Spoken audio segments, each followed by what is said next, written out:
2021 год полон знаковыми событиями в истории нашей страны, одно из которых – 30-летие независимости Республики Казахстан. Всем известно, что значительный вклад в становление казахской государственности внесли деятели Алаш. Их идеи – это основа закона о независимости Республики Казахстан.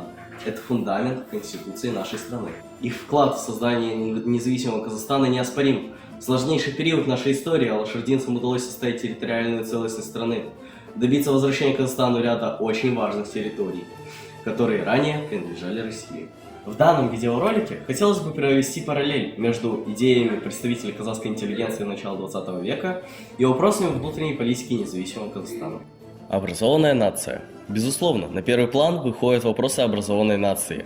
Народное образование должно быть достоянием всех, говорится в программе партии Алаш.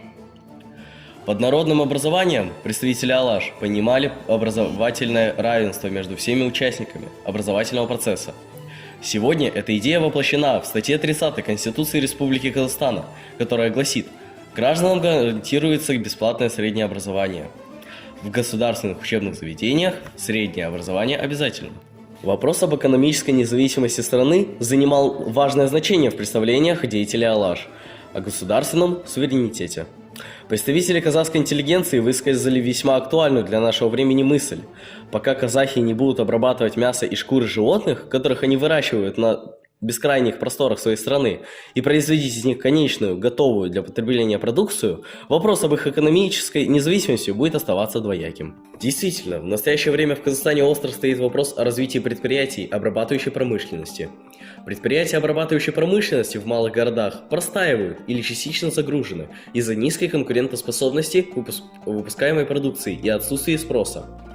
Их положение усугубляется устаревшим оборудованием, потерей квалифицированных кадров в результате миграции.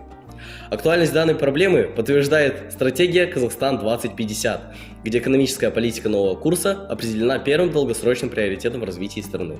Одна из ключевых идей алашардинцев – укрепление национального единства, отражена в стратегии «Казахстан-2050». Один народ, одна страна, одна судьба. Говоря об одном народе и стране, мы не можем обойти стороной вопрос о государственном языке. Аликхан Бакиханов всегда проявлял заботу о судьбе родного языка, считая его политическим атрибутом нации. Никогда не нужно забывать, что на самостоятельную жизнь вправе претендовать только тот народ, который говорит на своем языке и имеет свою литературу. На сегодняшний день языковая политика Республики Казахстан базируется на государственной программе функционирования и развития языков на 2020-2025 год, где основной задачей является модернизация казахского алфавита на основе латиницы.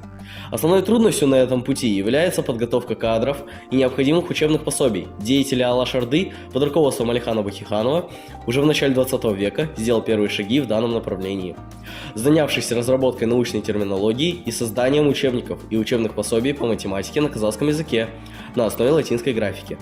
Таким образом, вопрос развития государственного и других языков сегодня, как и век назад, является актуальным для суверенного Казахстана.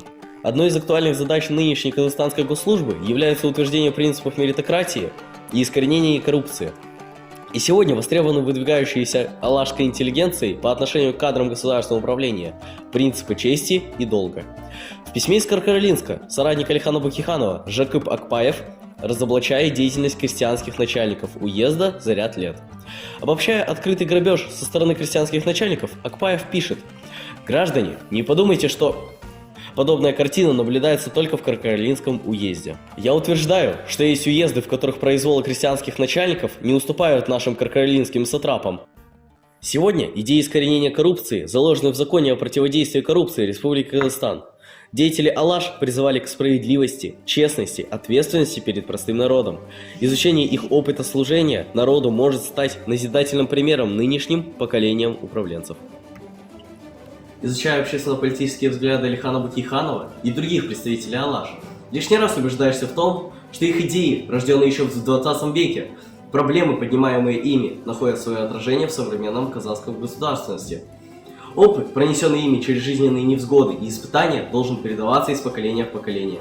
Это станет хорошим подспорьем для будущего поколения в деле построения независимого государства с сильной политической властью и международным признанием.